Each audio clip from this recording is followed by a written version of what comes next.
Today I'd like to talk a little bit about constitutional silver, or junk silver as it's commonly known. You have different types. You got some war nickels here. Kind of hard to see the lighting a little bit. I apologize for that. So war nickels were 35% silver. So when you get them, they have more of a dark tone, dark edge, if you will. There is Philadelphia mint, which will have a P. I don't know if you can see that or not, P right there above the Monticello building. They will also have a D for Denver, again, right above the building there.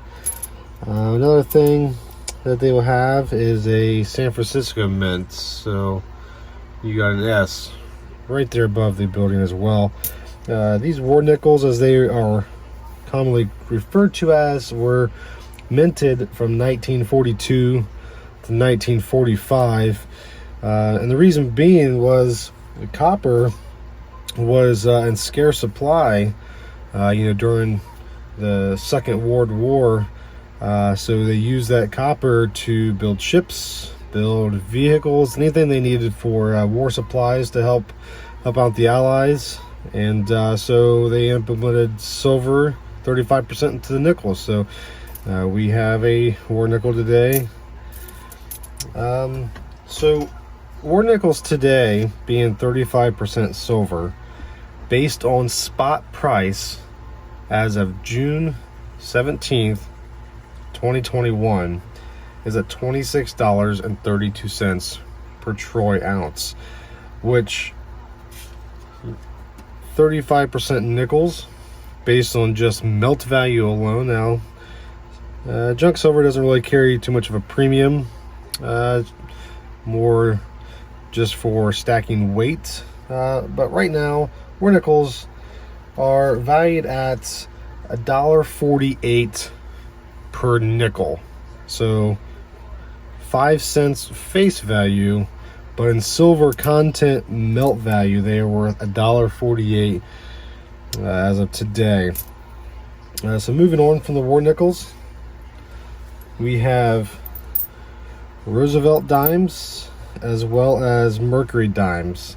So if you look at Mercury dimes, these were produced from 1916 all the way up to 1945. So here is a last year, 1945 Mercury dime. This one is a Denver minted. So these are 90% silver. So based on the spot price, again, of $26.32 per troy ounce, these are worth $1.90. So they're worth 42 cents more than what a war nickel is. So a little bit more value. So 10 cents face value, but they are worth $1.90 just in melt value based on the silver content alone. So after 1945, which was a transition year, you had the Roosevelt dimes were implemented in 1946. So these again are 90% silver. So this one here is in 1957. We got a 1948, 58. Here's a little bit older one, 48. So these were produced from 1946 to 1964, being 90% silver. So anything newer than 1964 has no silver value, is worth 10 cents face value, unless you get an error or variety or a key date, if you're looking to collect those as well. So these, again, 90% silver, 10 cent face value, and they have a melt value of $1.90. So a lot of people, if you're going to buy some junk silver off off an online social media platform, an online dealer.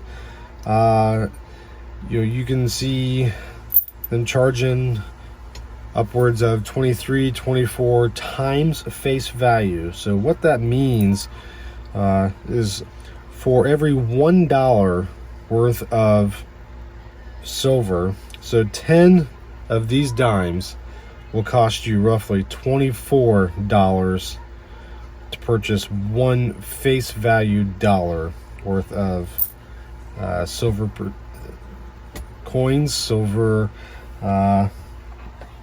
constitutional silver. So and that price varies depending on if you go to, say, your local coin shop. They may have a different price than what you may see online. Again, but taking content where online you're going to be paying shipping and handling, unless some sites do offer, if you spend a certain amount of money, they will throw in free shipping and handling for you, which could be a better deal for you if you're looking to buy in bulk, if you're looking to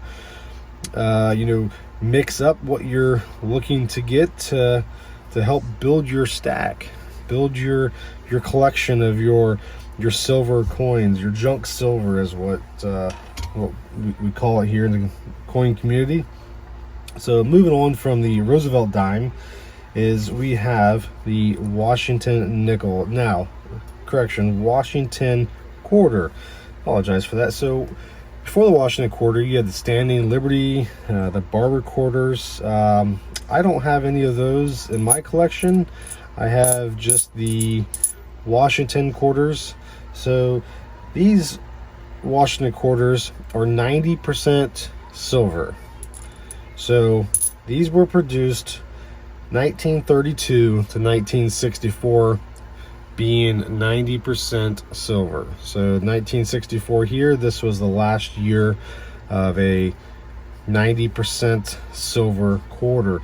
Anything newer than 1964, so 1965 up to present, is going to be no silver value unless you get a silver set, silver proof. Those will have silver content in them. But just off the melt value, and we're looking back at what spot price is today, a melt value just alone on quarters is $4.76.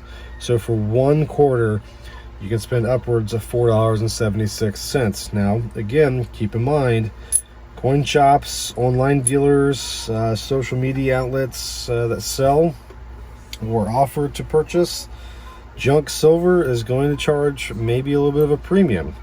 So if these are going for $4.76, you can look to possibly spend $5 to $6, maybe even a little bit higher, depending on the condition of the coin.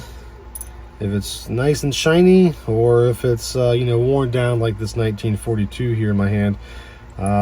Again, junk silver, you can play with it, you can handle it. It's not going to affect the value of the coin. It's not going to take any silver content out of it.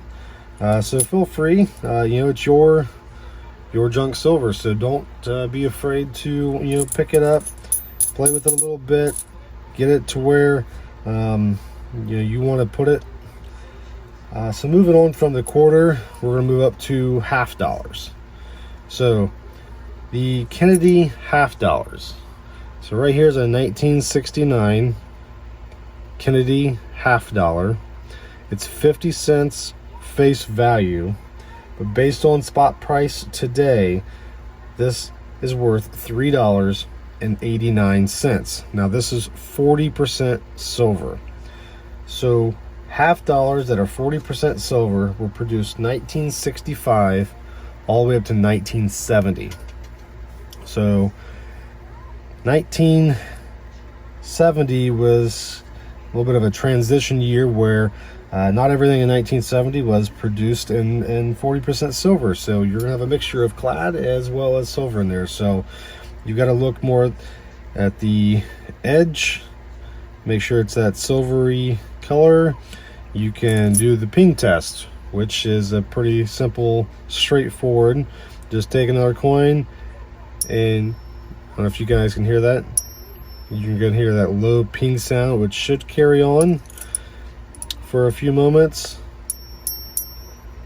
Okay, if it's just a fall dud, you know, it's just going to be a cloud coin. So again, 1964, correction, 1965, all the way up to 1970. Some 70s are going to be 40% silver. And when you look at other half dollars, we have the 1964 Kennedy half dollar, which this is 90% silver. So half dollars that are 90% silver are going to be worth, just in melt value, keep this in mind, just in melt value alone, $9.52. 50 cents in face value, $9.52 just in melt value content alone. Now, you have the Kennedys that are 64s, 90% silver, and also 90% silver for the Ben Franklins. Okay, Ben Franklins, they were produced from, let's see here, 1948 to 1963. These again are 90% silver. Doesn't matter if they're tarnished, if they got a little bit of toning. Okay, does not affect the value. They are still worth melt value $9.52. 90% silver, $9.52 as of today. Now again, that fluctuates because with the markets, things can go up, things can go down, things can kind of flatline a little bit. So that spot price changes every minute of the day when the markets are open. So that melt value alone can be different. Another 90% is the Walking Liberty. This is the Walking Liberty. It was produced from 1916 all the way up to 1947. 90% silver. It's 50 cents just in face value, but in melt value, $9.52. Again, they have key dates. There's varieties, and that goes for all these coins. Different denominations, they all have their different varieties, errors that can carry a premium. So keep that in mind if you want to get a little bit more technical. If you want to get into a book that lists those errors or varieties that can be a little bit more value added to that specific coin. So junk silver, going back and talking about why it's fun to stack, why I enjoy stacking junk silver, and why I think every person who wants to collect silver or add silver to their portfolio, and they want to add it, for a little bit of a rainy day fun. If you want to sell it, if you want to hang on to it, pass it down to your kids and grandkids and what have you, it's a good thing to have, because fiat currency, which is the dollar, okay, it's all based on inflation. So right now, so the American dollar is maybe not worth exactly $1, not really worth the paper it's printed on, so to speak, due to the growing national debt, which is ticking up every second higher, and just makes this stuff more valuable, because if and when the dollar collapses, and we hope it doesn't, but everything that carries a heavy burden, such as a high debt, sometimes that bubble's going to bust, and silver is always going to have value. So even if the dollar crashes, if the markets close tomorrow, this will have value because of the silver content, and it's an easy piece to barter with. It's an easy piece to, if you want to buy a loaf of bread, some gas, some milk, whatever you need, this is good good bartering items here to have in your stack. And it's relatively cheap. You know, you talk about 3 nines or 4 nines fine silver or gold, you know, you're going to be looking at a higher premium per piece there. And that stuff can be a little bit harder to barter because of, you know, what you can get with it. You know, you're not going to trade a 1 ounce silver coin or a 1 ounce gold coin for, you know, a loaf of bread or some groceries, you know, but you can change that by bartering with this smaller denomination, a 90% silver. And if I can back up a little bit, the reason why this is called junk silver is because it's not pure.